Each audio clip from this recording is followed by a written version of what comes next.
I'm born ready. That's cool. How are you today? I'm good. It's actually a little bit warm in here, which is great. Yeah. I have an extra jacket on. It's autumn, so yeah. No, I'm great. How are you? I'm good, thanks. Good, Christy. Excited by today? It is a big day. I've been looking forward to it since we connected a couple of weeks ago. Yeah. Due to a fellow friend of ours, I was really excited for this conversation. Also, as a fellow podcaster, it's like always here to support each other, and I think it's brilliant. I'm looking forward to our conversation. Me too. Mm-hmm. For the listeners and also for my sake, can you then give a quick introduction to who you are and also what open banking is? Absolutely. I'm Christie Kristensen. I've been working in the fintech space and SaaS, software as a service space, for a long time, always with a flair of partnership, commercial, but also marketing. So a lot of like go-to-market product, and probably a little bit of a different type of product person. I was a CFO at the scale-up open banking aggregator called Aya. Came back to Denmark after being abroad for 7-8 years or so. Was a short while in London and Paris and so forth. Coming back to help this startup with open banking. And this was before like fintechs became a cool fintech thing. And it was before open banking really took off. So back in 2019. And open banking, in a nutshell, that is to allow for more innovation around payments. Prior to PSD2, which is the regulatory requirements for banks to open up for specific data sets, which has now been called open banking, thanks to the UK, because in the UK, they called what we call in Europe PSD2. In the UK, they call it UK open banking. So now the UK have infiltrated the rest of us, and now we are putting everything regulatory PSD2 compliance perspective into the bucket of open banking. But what it actually means is that banks were forced to open up certain data sets for allowing more innovation in the space of payments and banking, and allowed for other players to be able to serve their customers. But on the other side, it also allowed for customers to have more control, because there was a discussion on who actually owns this data.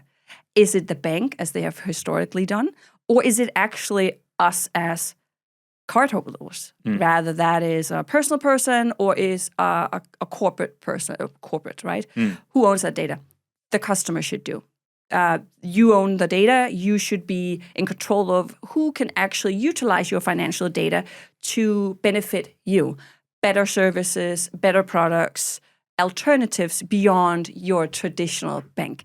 So that is at a core, without going like over the top on it, but like that is open banking. And I joined Aya in this hyper growth journey when it came to open banking. And we also had actually, or they still have, their financial management app, Spear, which was a really good case on what open banking is about. And actually, back in the day, that is how the aggregator Nordic API Gateway, we've rebranded to Aya as we grow into 18 markets across Europe. But that was actually the backbone of the money app, Spear.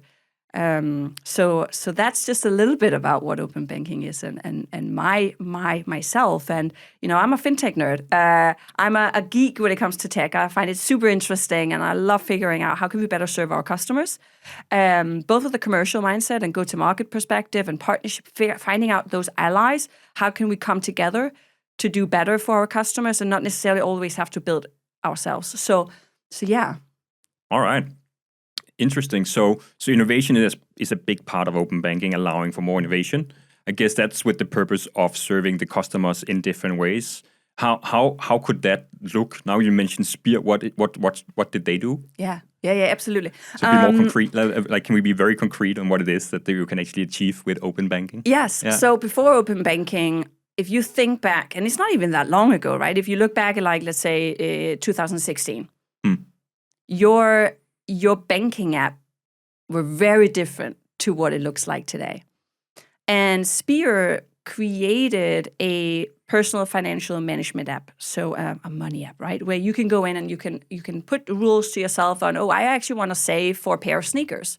let's put rules in and make sure that I understand how do I spend my money. So understanding and aggregating your data and consolidating it into categories, as we know today in our banking app, that is actually thanks to the innovation and the push based on open banking, and then Spear as one of them, which looked at, okay, instead of me downloading CSV files from the bank, trying to figure out my own, human hours, categorizing in an Excel sheet, okay, what's food, when I've been out with friends, when am I doing like travels, all sorts of kind of categories of your expenses, to then figure out, okay, how much money am I spending? Am I spending way too much on coffee? I should, stop spending as much in Starbucks or whatever outlets you go to.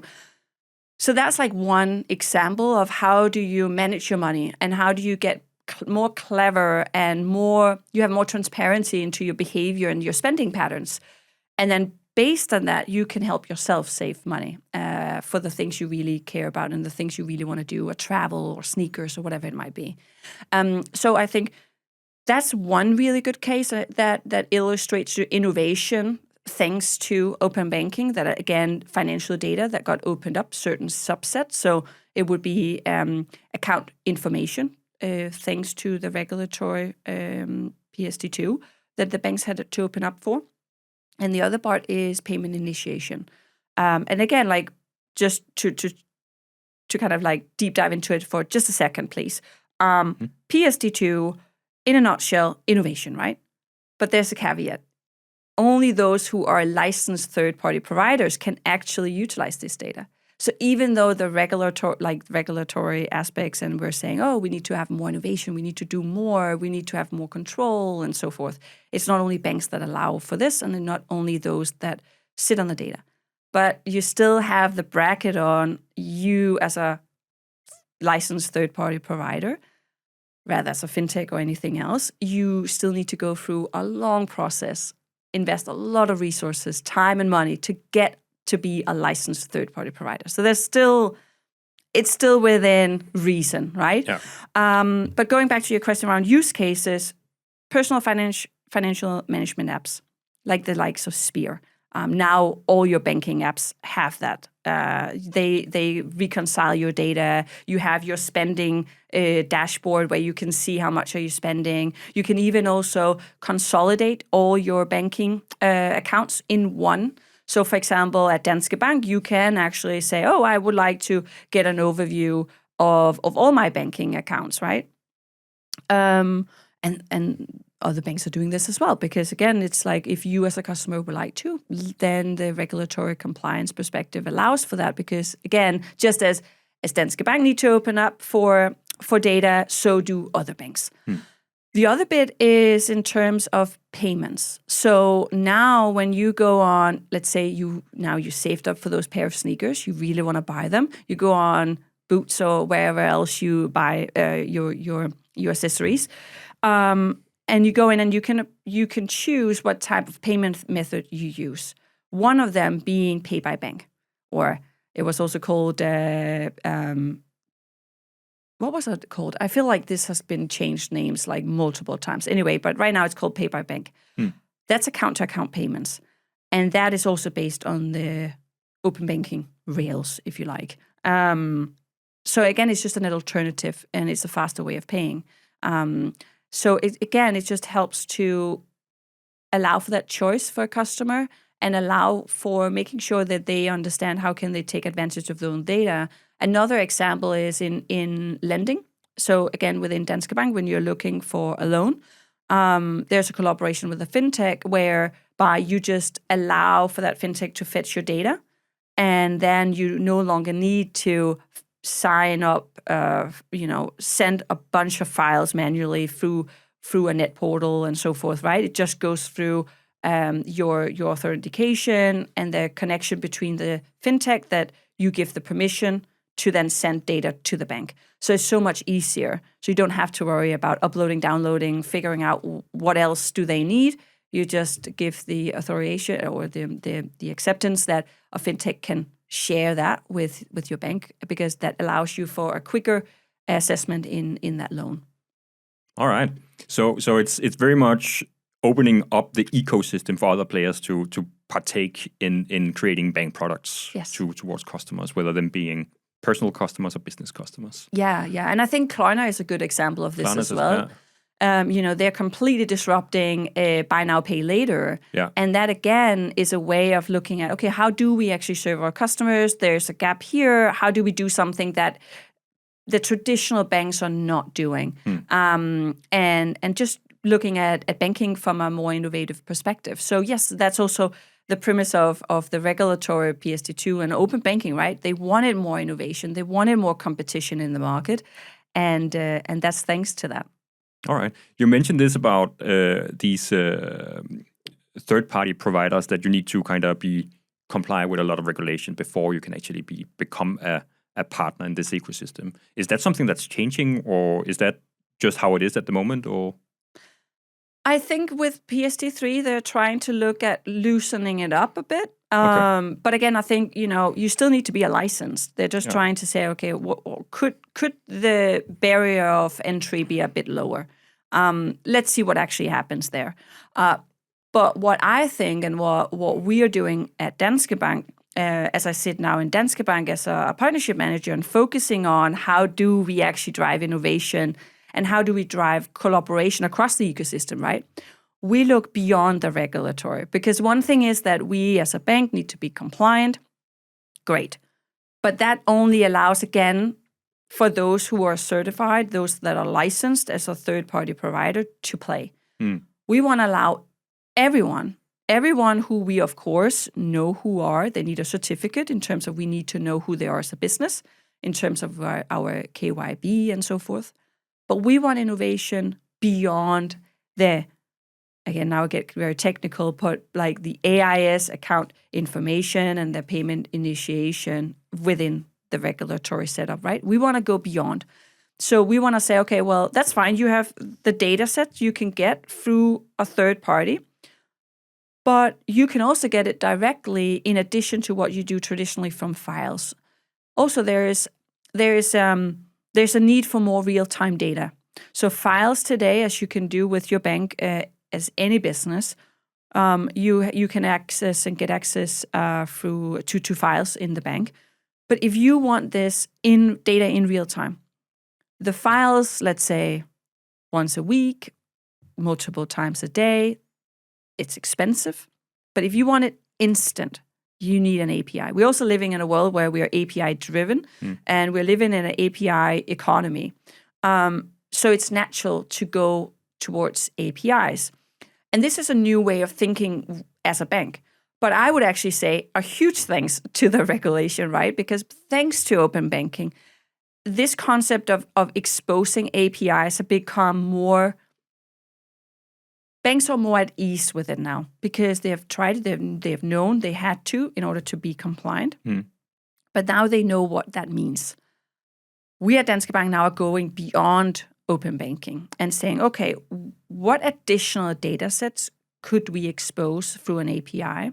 What alternative banking services can we allow for being embedded within the ecosystem in systems? So let's take an example, for example, an ERP or treasury management system, right? They don't need to be a licensed third-party provider. They can choose to, but they don't have to. They can now actually take their digital transformation and say, actually, we're using files today within the bank, but we actually now have a requirement and a use case that allows for us to be able to see data in order to forecast and have better understanding of our liquidity and cash flow management and so forth. We would like that data in real time. That's what our premium APIs can do.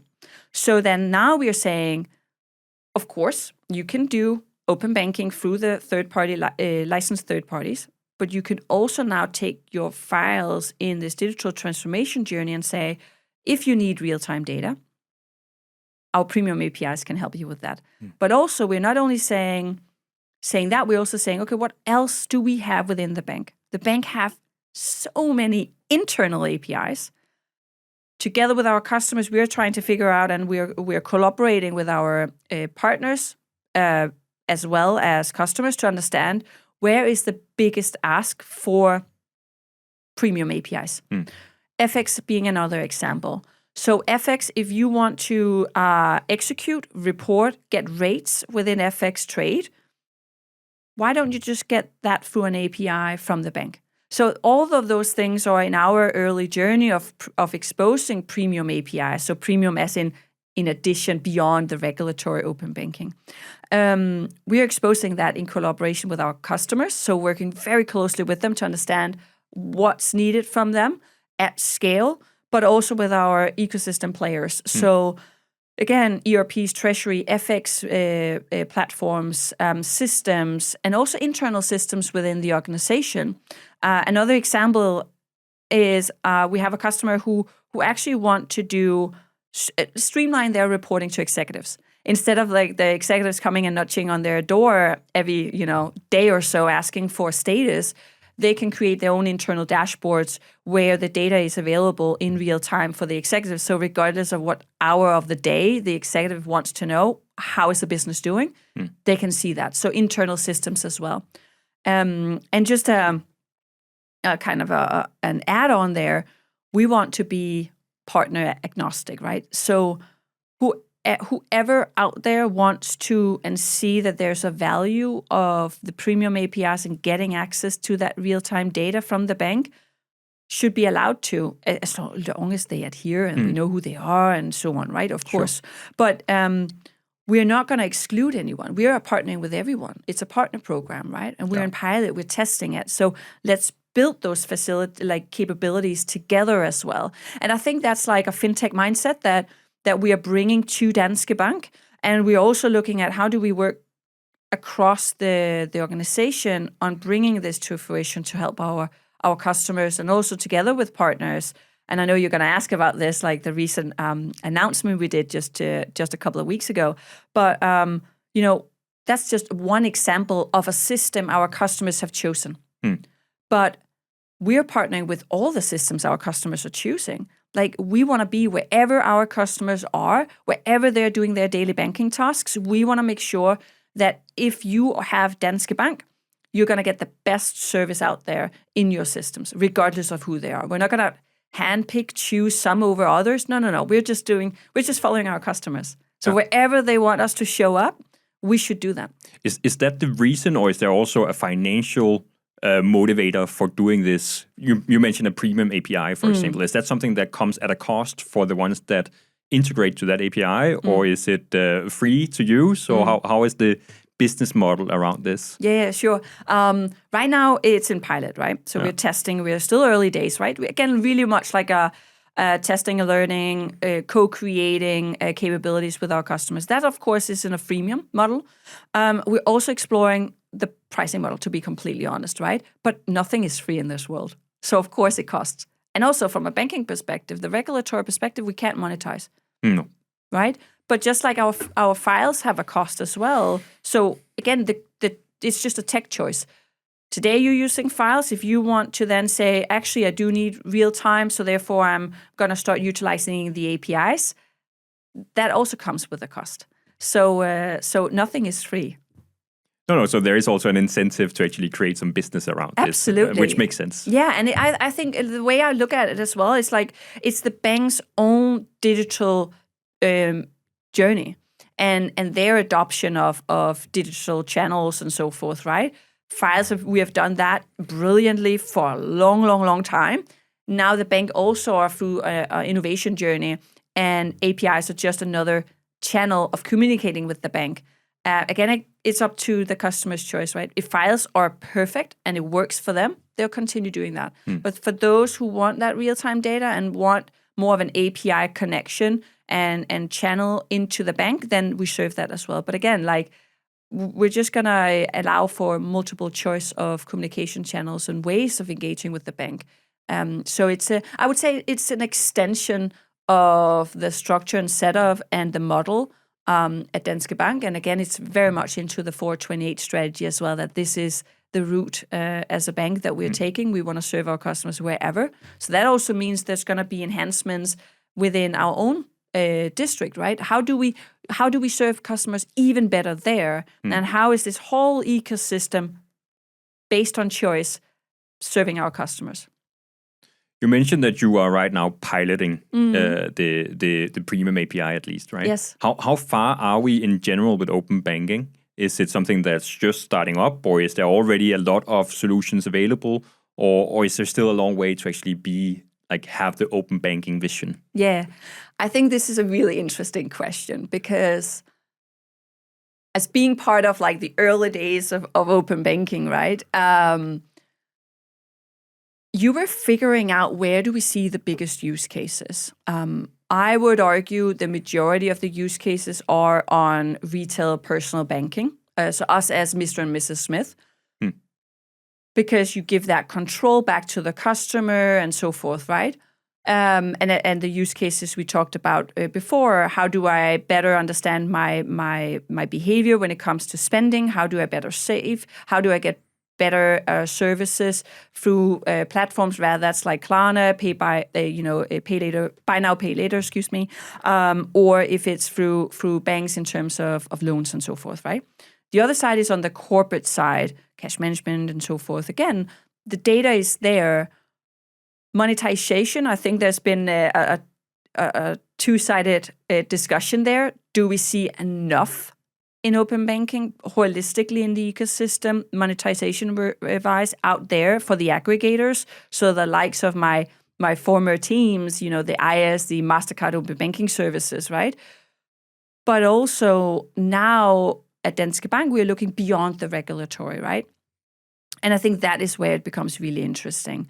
And I think that's where we're going to see way more innovation. And that's also why it's more of a embedding financial services into the ecosystem. And it goes beyond the term open banking and more into open finance, banking as a service, those types of industry jargon labels, if we have to use any, right?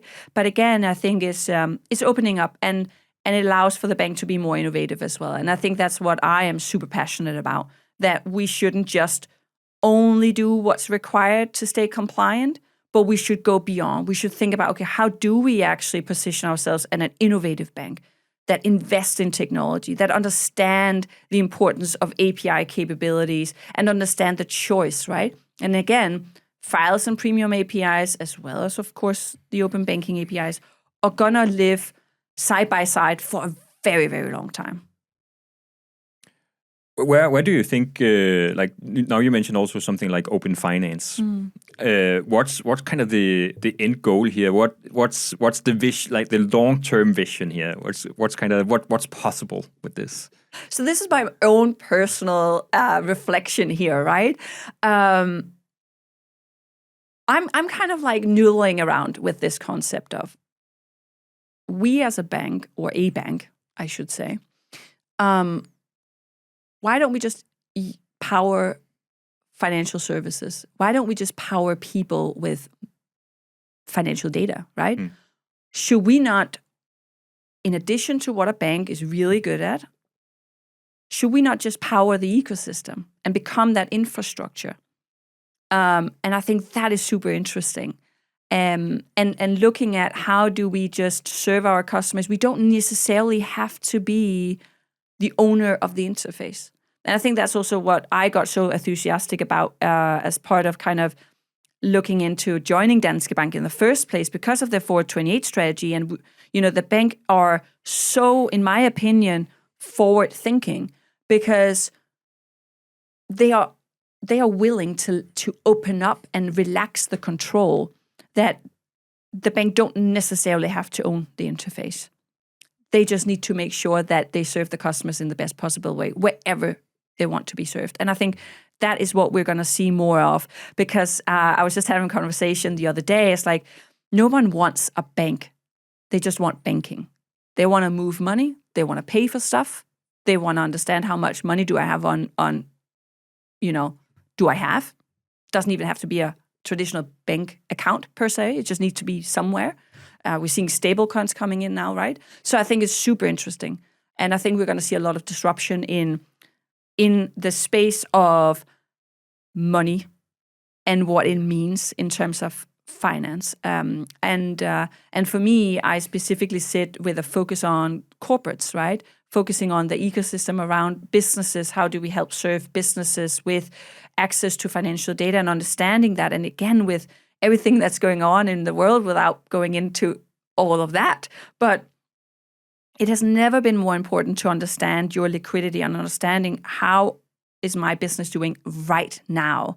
And this concept of, are quarterly reports even relevant any longer? Because you're looking back in time, and even 3 months from now, holy moly, a lot of things can change in 3 months. So isn't it more relevant to know exactly what's happening to this point right now, in this instance, more than looking back in the rear mirror? And it's something I often talk about is, this concept of being able to foresee and forecast what's ahead and what's coming, and being able to navigate and make data-driven decisions, business decisions on the back of that, versus always sitting and looking at the rear mirror in your car and trying to navigate what have happened rather than navigating what might happen. And I think that's quite interesting. This concept of access to real-time data and understanding how to navigate in the moment. I think that's going to be really important. I think it's interesting to have that perspective that you just mentioned, with the bank being the infrastructure. Mm-hmm. And then there might be these point solutions from the bank itself or from other third parties that are kind of just attaching to the infrastructure and using that. I think that's a cool vision. That's exciting. Yeah, and I've been at MasterCard before. I'm getting inspired, right? Because it's like, why wouldn't that be a really interesting way? And again, like the Forward 28 strategy is opening up for that, right? That's also why I sit and giving it all I can, because I think this is where we can really make a difference and we can really help serve our customers. Because again, as an old CMO, is it really important to own that website and know how many people who came and looked at your website versus actually who you're helping with your products? I think that's more important. And that's more meaningful than looking at, how many people log in every day. It's not really interesting. How many people are using your services or being helped thanks to you and what you power? Now, that's really meaningful. What, if we look a little bit more at Danske Bank and the activities that you have, you mentioned that you're kind of building these APIs and opening up even more than what just the regulation requires you to do. Yeah. What are the more tangible stuff that you are addressing right now? Are there some specific initiatives that you're working on? Or now you mentioned that you are doing the partnerships. What's kind of the things that you're doing right now or the next year to address this? There are so many things going on. Yeah. But as you said, like, we're in a pilot phase, right? So right now, we are really looking at our whole portfolio of corporate customers and identifying who are the first movers, who are really keen on joining us on this journey on maturing our API capabilities and co-developing, co-creating what we actually as a bank should expose. Because now we go from PowerPoints and conversations and strategy to execution. And we are already working with a handful of our customers on this, right? And we see really quick value in the pilot program. And as an example, from my perspective, on our partnership perspective, I look at it from a one-to-many perspective. So how can we go out and identify those systems where our customers are working, where they would love for that real-time data and those embedded financial services to be within? So specifically, again, as I mentioned, like ERPs, cash management, treasury management systems, or FX trade platforms and so forth. How can we collaborate with them and then help all of our joint customers? So I look at it from a one-to-many perspective as well with our partnerships and looking at the ecosystem. How can we join forces? How can our partner take advantage of our premium APIs and embed those financial services into their service offering to help those who have Danske Bank to have really, excuse me my language, I don't know if but kick-ass products and services, right? And again, like, let's be innovative, let's be creative, let's think outside the box. That's what we're really doing. And I am super, super excited that we just announced the first partner, Finance Key, just the other week, where we together again, we see customers of ours have chosen Finance Key. What's Finance Key? Finance Key does treasury liquidity reporting. So they are a dashboard, and they are helping, especially large corporates, with a multi-banking setup to have one single entry of liquidity and cash flow management and oversight of what's happening in my business, everything money-wise. Instead of, and again, it's one of the things that we hear from our customers and also from Finance Key's perspective is, those big organizations that have a multi-banking setup, they spend so much time logging in to the different portals and downloading files and uploading, right? That's a tedious job. In this day and age, there's better things to do than logging in, download, upload, right? Finance Key, among many other systems out there, are doing that. And we have then taken and said, okay, we have these joint customers. Let's help them together. So with Finance Key, we're collaborating. They're utilizing our transaction and balancing API in order for this liquidity reporting to be seamless from a Danske Bank perspective. And the banks, even in pilot, are seeing tremendous benefits already. And again, just as an example of this co-developing perspective, we together with Finance Key identified that our joint customers actually wanted currency as part of the API. So data that they also wanted the API to deliver within a few weeks, that was part of the API. And it's just an example of how agile and fast-moving we are. And I think the setup in Danske Bank is quite unique in that way because we can move that fast and are working very closely from a technical and a business perspective. But again, like, Finance Key is just the beginning because, again, we are agnostic in our partners. I want to partner with everyone, like all our customers, whatever systems they are within, where they would say, oh, if just I had everything in real time, if I had FX reporting, so on and so on, in my system, that's like a calling for me. Okay, I should do a partnership. I should make sure that system is connected and utilizing that communication channel into the bank, because already today they're using files, and because there's again this request of real time, let's see what we could do from a premium API perspective, right? So Finance Key is just the beginning. What about internally in the bank? Because you also have, like, Danske Bank is known for developing cool products, digital products like mobile pay and Sunday and different tools that came along back in the days. Is the plan also to compete with the rest of the ecosystem on these tools, or is it primarily to partner? I think it is a really good question. And it's like one of the things, like, do we want to start, like any other business out there, when it comes to partnership, do I partner or do I build? Do we want to suddenly be a full-fledged ERP? We're really good at banking, though. Do we suddenly want to be a fully fledged Bloomberg? Right? I think, again, we go where our customers go. If the customers also see that we should do some sort of treasury within our systems, or we should enhance our services in one way or another, then that's what we should be looking into, right? So I think, again, we are very much leaning into what is it the customers want from us, and where are they doing their daily banking tasks, and where do they prefer doing that? And then looking at, okay, how do we go about that? How do we deliver that service? Do we build or do we partner? Depending on what makes sense for the bank. So I think that is the approach right now. And that's what we're doing. And again, looking at it holistically and not being afraid of loosening up that control, right? Because District, yes, how do we enhance District and become, and again, this net portal, banking portal, right? How do we make that super valuable for the customer? But also, if they don't want to be there, they want to be in their systems, then that's what we should do. So I think it's going to we will have a hybrid setup, multiple setup in terms of how do we go about it. And I think that's also going to be part of our journey, right? Navigating that and figure out what makes sense and what is it that our customers want from us. Well, that makes sense.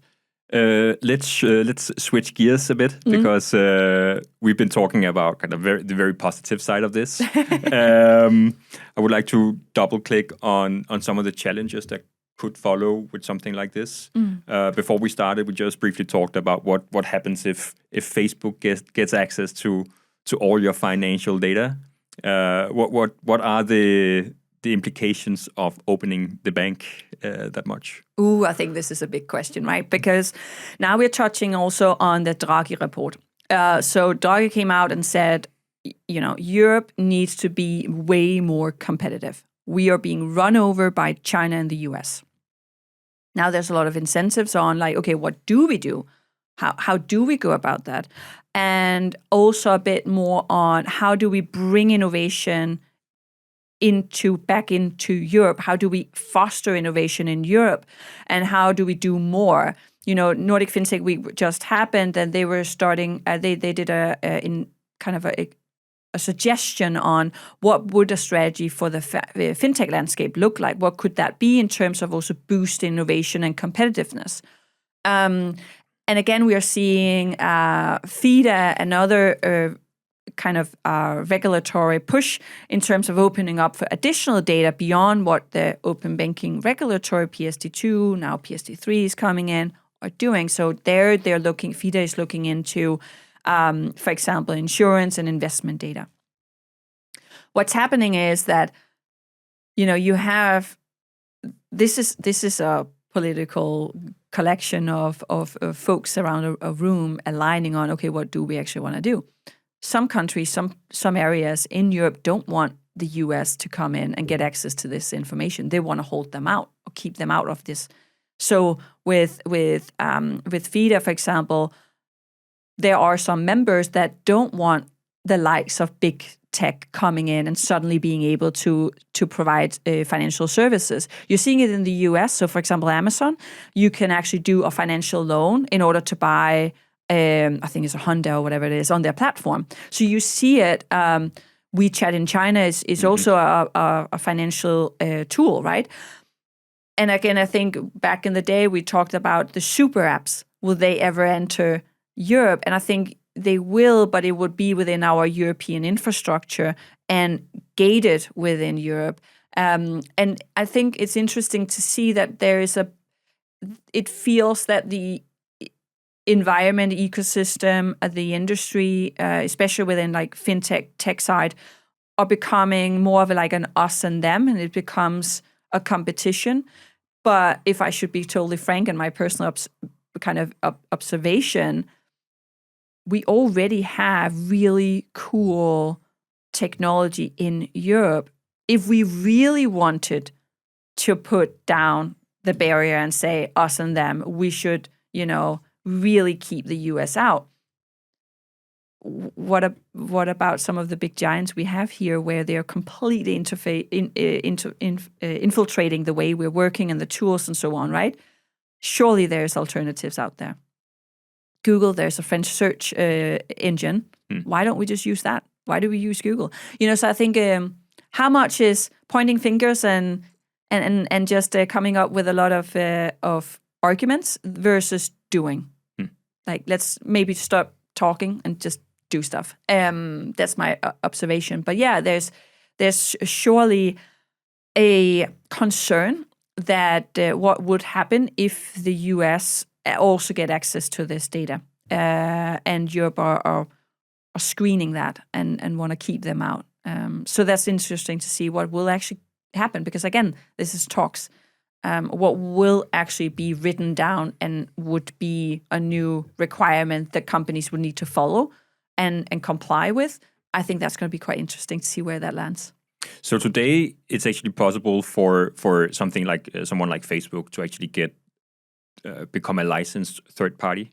Do you know whether that's possible? In Europe? Yeah. I don't think so. No. I'm not a specialist. No. I actually don't know. It's interesting. But I don't guess think they would so. have done it if they were. Exactly, because I know that they were testing out a couple of years ago. They were testing out in Brazil.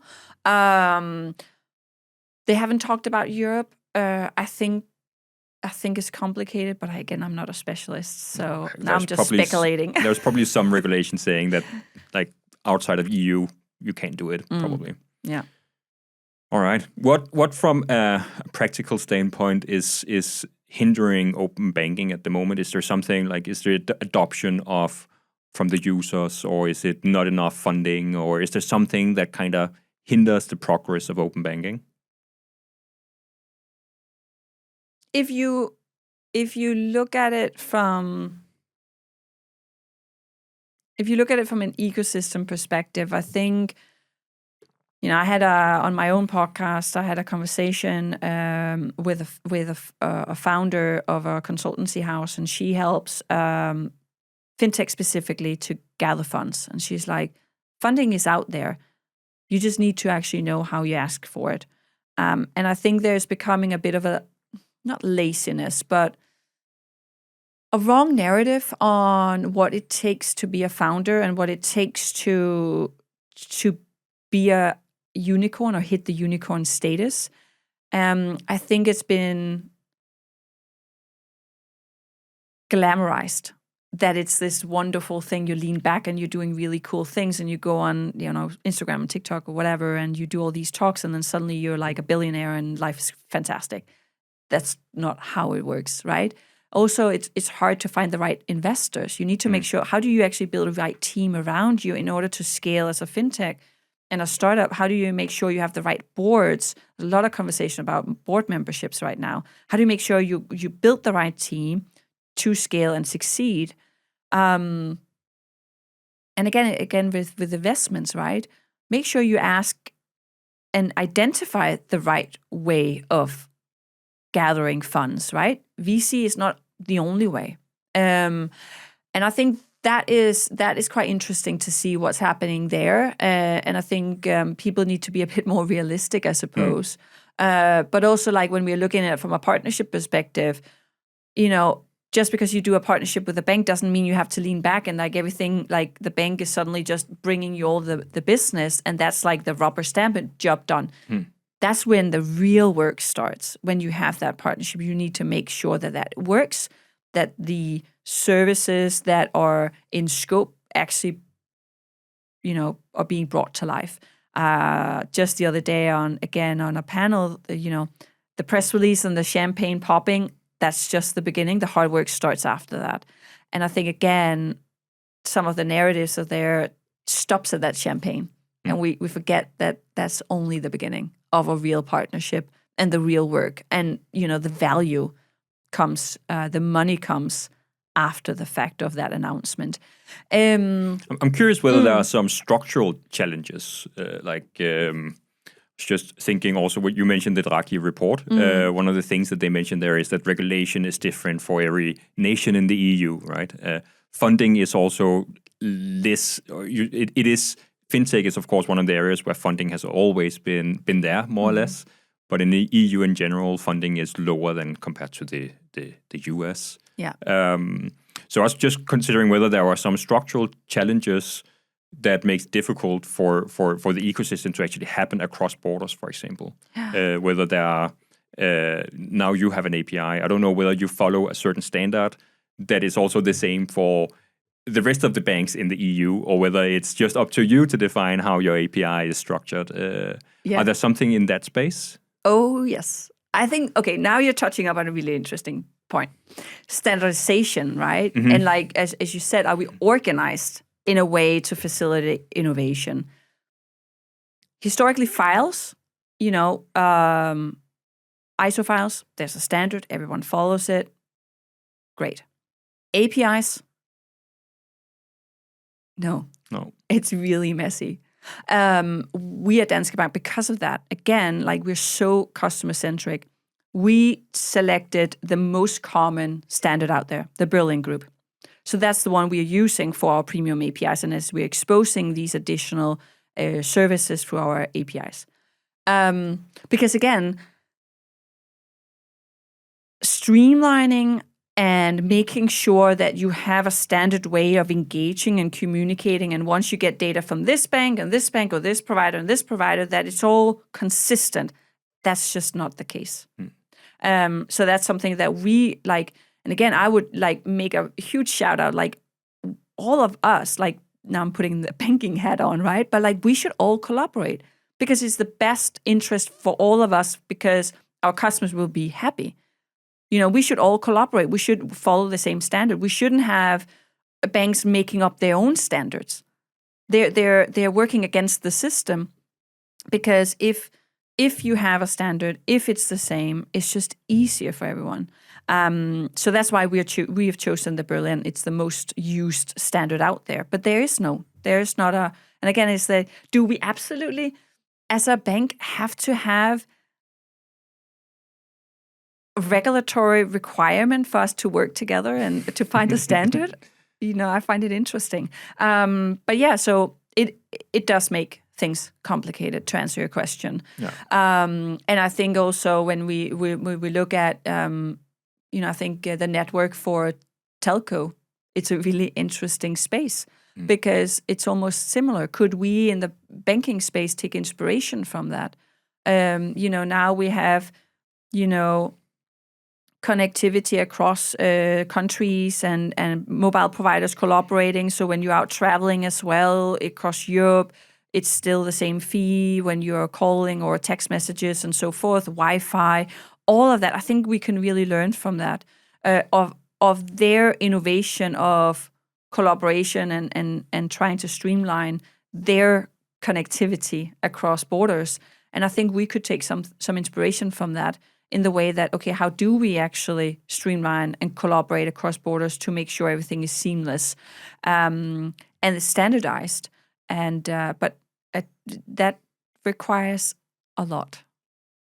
Yeah, someone needs to kind of pick up the mantle and be the front runner on the new standards, right? Yes. And either it comes from some entity that is going across some regulation. Yeah. Otherwise, someone will just have to pick it up. And let's be grown up, that, right? Yeah. Let's do it ourselves. Let's not ask mom and dad to tell us how to behave. Shout out all other banks. Should we just agree? Should we not just follow the Berlin Standard Group? I would love for all of us to follow the same standard because I think our customers and partners and so forth, they would love it. Because that's a huge hurdle. That's what we hear so many times every single week. Yeah, if you have to integrate to unique APIs every time and for all countries and banks in the EU, that takes time, right? Yeah. That's a hurdle. Yeah. And then also when you have the aggregators out there who also do a lot of simplifying, streamlining, standardizing communication channels, whether that's files or APIs, when in terms of converting files to APIs, if we can just help have that streamlined in the first place, they can focus on more important things. And then their business case evolves over time as well. So again, I would just let's do it. Yeah, let's go do it. Yeah. Cool. Another thing that you are quite passionate about is, I think you coined it honest leadership, or I'm not quite sure whether that's the exact phrase that you're using, but you talked a bit about it already. That you said that there is a big difference between, or there is a big messy middle between popping the champagne and the press release and actually having some sort of success. Yeah. And the messy middle is often neglected or overseen. Yeah. What is it about that space that's so intriguing to you? Oof, it's a big question. Everything. No, if I should be a bit more specific, I think my kind of realization of my love for the messy middle actually is thanks to my role at MasterCard. So after the acquisition, our CMO at Ian, we got acquired by MasterCard. Champagne, party, brilliant, right? But when I then got into the global tummy of MasterCard and I were overseeing our go-to-market and developer relations, engaging with developers, with commercializing the API products and services across MasterCard, I realized, and looking back, I realized that how fluffy marketing is in general. Press releases. Let's be honest for a second. When you read press releases or when you are at TED Talks, do you actually understand what they're saying? There's a lot of words coming out of people's mouths or words on a piece of paper, right? But what are they actually saying? And how is this different to this? And it's something I constantly are trying to learn as well, because it's really hard. Honesty, transparency, collaboration across departments to achieve something greater together. Collaborating also across organizational tribes, as we call them in Danske Bank. I think that is when you actually do something really cool and you become super specific. And then you can always, you don't always have to have like nitty-gritty all the details. But in terms of just understanding, okay, where are we actually differentiating? How do we actually collaborate for the greater good? How do we actually achieve more with less? And I think those discussions needs to happen and be vulnerable in a way of saying, we're not really good at this product. I'm not really good at communicating about my product, bringing it out to the customer, or understanding really what my customer need from me to make sure I understand how to position my product in the best possible way. Dear marketing team, can you help me? Marketing, I actually don't understand your product. Can you please tell me like I'm a 5-year-old? Those like honest conversation, cross collaboration, and utilizing each other's capabilities and craftsmanship across.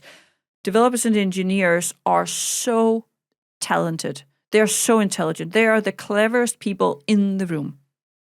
Utilize that. Bring them into discussions. Literally allow them to be creative, because again, developers and engineers are the most creative people out there. They're building all these tools we all take for granted. Marketing, really good storytelling people, right? And they're really good at engaging with the ecosystem. They know the channels of where you can, put a microphone to all your stories. Let's utilize that across. Legal allows us to make sure that we're not doing something stupid, And I think just having that collaboration across and open up and work more cohesiveness is important. And I think that's where we see the real value, and we see really cool stuff coming out of that. And I think, you will always have political gains and so on in big organizations. But I think when you see that people understand that there is something more important than politics, that's so cool. And that's, again, what I love at Danske Bank. Like that collaboration across business and tech, and how you have a laser sharp focus on the customer. All right. That's so cool. Yeah. How does this honesty work in terms of your open banking work? Because I guess you also work with all these partners, and honesty and openness is probably the most important part in those partnerships. How does that play out in reality? Everything, especially when you're in a pilot program, as we are right now, right? Upfront, being super honest and transparent and say, okay, this is what we have. This is what we're still working on. This is what we're figuring out. Let's go together and figure out what makes sense to you. And let's test and learn and pivot really quickly. Again, like just in terms of horizon, when a bank say quickly, what do we actually really mean, right? Let's be honest. I really mean quickly.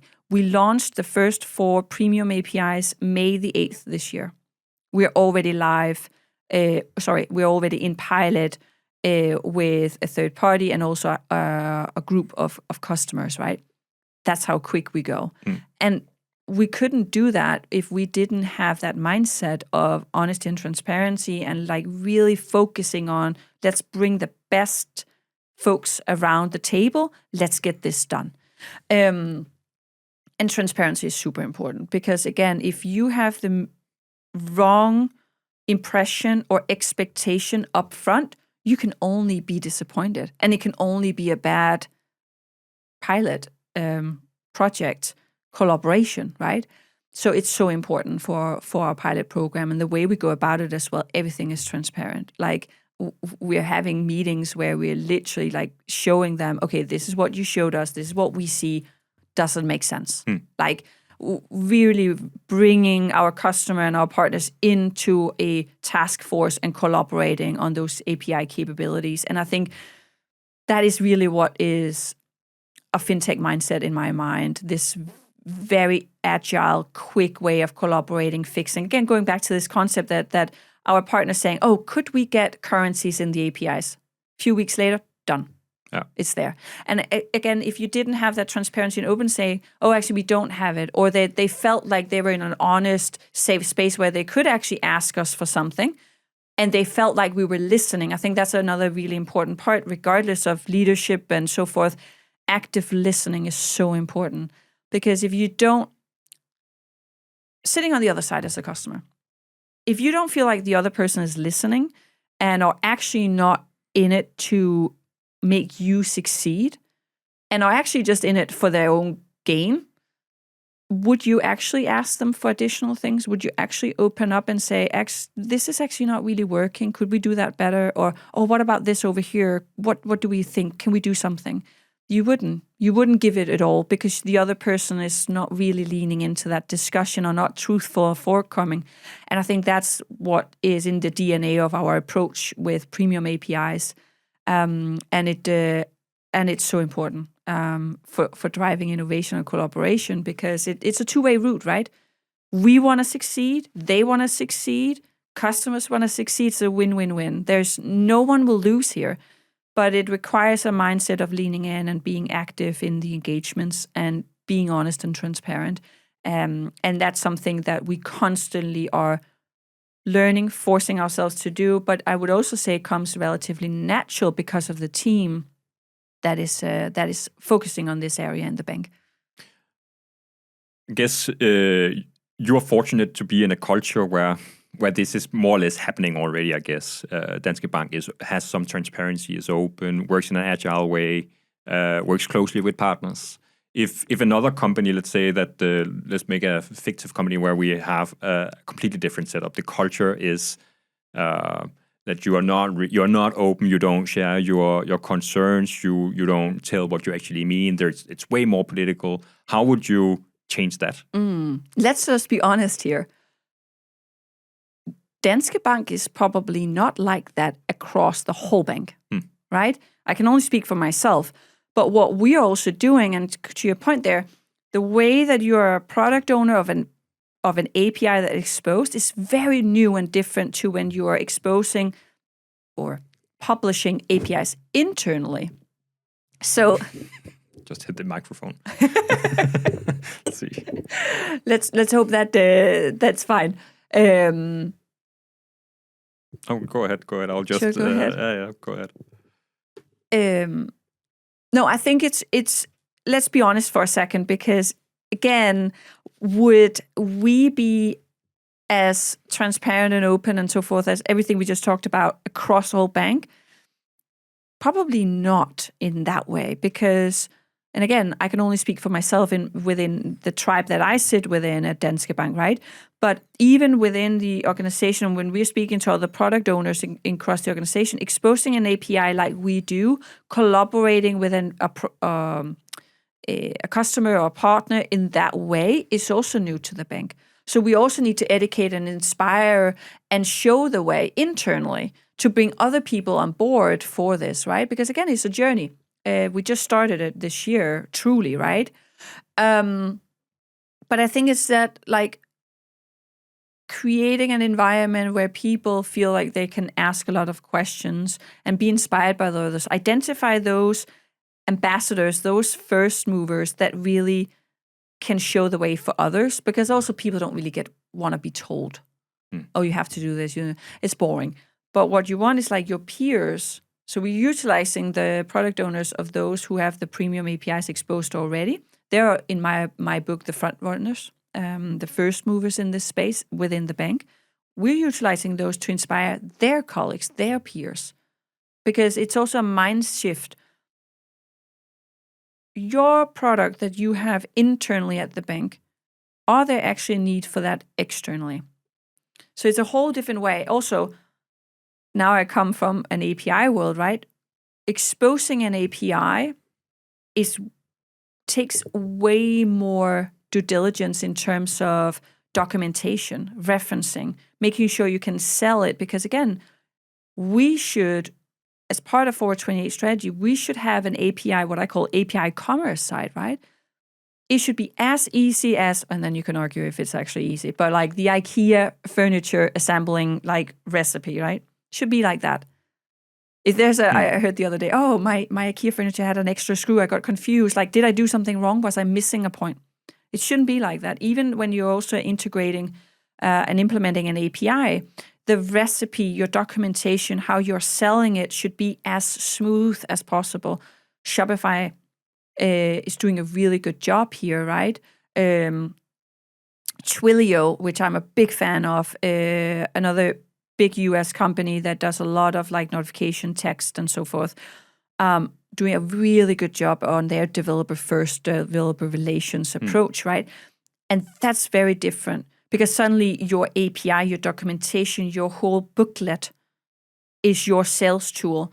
And in an ideal world, the developer, the technical person on the customer side who would actually use and integrate your API should not at one point be in doubt of what needs to be done. And they should be able to test it beforehand. They should be able to run through the documentation and implement it without having to call up some human and ask for help. So that also allows for even deeper engagement on our advisory side, because then the tech sells itself. That's just a different mindset. But it requires inspiration, open discussions, identify those ambassadors that can reinforce it in the organization.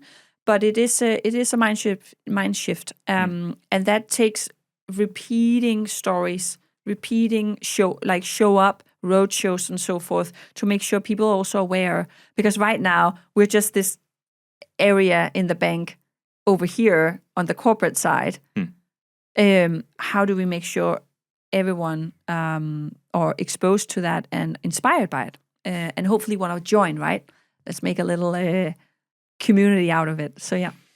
I think that's a nice ambition to, like, the developer first mindset is really cool. I remember from my own time as I was in St. Lino. When I was there, it was primarily insurance. Yeah. So we were also integrating with all the different insurance companies, but they didn't have any open APIs. Huh? So what we did instead was actually just, because they were not developer first or open finance at that point in time, right? So what we did instead was actually that we looked at, many of them had like these insurance calculators on their website. Yeah. And then we could actually go behind the scenes and then integrate through the calculator on the website, so that we could actually just call the API on the website and then get the response in the calculator that they had, which was done for each of the different insurance companies across the Danish market, right? Yeah. For those that had online calculators. Yes. So and that was just a hassle to maintain. So every time they changed something on the website, it broke down, and we had to rebuild it. Yes. So I really think that approach will support the ecosystem a lot. Yeah, if you can make it easy. Yeah, and to your point, it's like it's not a one-off, because again, it's like an API is not like a tablet or a glass, and then suddenly when you have sold it, job done. No, it constantly evolves. Exactly. New versions, some things get sunsetted, added benefits, features, elements, endpoints. Right? It's like a constant, organic, moving part, and one thing is the integration in that moment, but there's also maintenance, exactly. Right? So it's very different to when you have a one-off product that you can just put on the shelf and then that's it, and it's live at scale for everyone. An API is just by nature different, and that is also takes education and inspiration on like what does that mean, what should I be aware of, and put yourself in the shoes of the customer, right? So you are an engineer, a developer, a product owner. If you were on the other side of the table, how would you see your own documentations and so on? And like some will call it dog fooding or drinking your own champagne, going back to the champagne. But like how is that experience? try just to put yourself in the shoes of the customer. I was at an event the other day, and I was asking how many people had spoken to their customer within the last 2 weeks. Of a room of 55 had spoken to their customers. Again, it's very simple, but we sometimes forget it. Just, again, whatever product you have you gone through your customer journey yourself? Have you tested it yourself? Signing up, getting access to a product, using it, have you done that? And how was that experience? Because also even as sales folks or marketing folks, right? We talk about a lot of things, but have we actually ourselves tried it? Not always. Not always. Maybe do that. Cool. I think we are running out of questions here, but I have and also time. But I have one extra here that would be cool to get your perspective on, and that's more if someone sits out there and are interested in learning more about open banking, open finance, wants to be part of the fintech ecosystem. Where should they go to learn more? Yeah.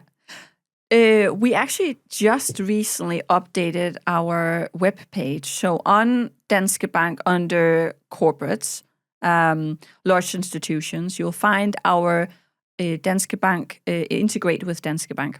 And there you can see a lot about what we do from an integrations perspective. And otherwise, you have our Danske Bank developers portal. That's another place to really dive in. And otherwise, hook me up. I'm always open for discussions and help, rather that you are a customer or corporate institute, or if you are a platform. So hook me up on LinkedIn. That's a good place to start. And LinkedIn is the place to get hold of you, or is there another way to get hold of you? Yeah, LinkedIn. LinkedIn. Just because I don't want to share my direct email here on the podcast. Makes sense. But yeah, LinkedIn. But you also have your own podcast. Maybe you want to plug that in as well. What's that about? Yeah, I have my own podcast called Pantrium. So it is as we talked about here as well, a little bit about the messy middle of leadership in business technology, B2B specifically. And we talk about that leaders are not perfect. And especially also these days with Gen AI, agentic AI coming in and changing everything. How in heaven's name are you going through that journey? And how do you navigate that across the tech space? So broadly, of course, finance, we talk about that, but also big giants are in there, global speakers. So take a listen, and it's really in the heart of true, real stories. So again, as we touched a little bit on here, no TED Talks, no press releases, no fluff. We try to really stay clear of buzzwords. It's hard, but we try. Cool. Thank you very much for this hour that we've spent together. That was awesome. Thank you, Christian. I really enjoyed it. Me too.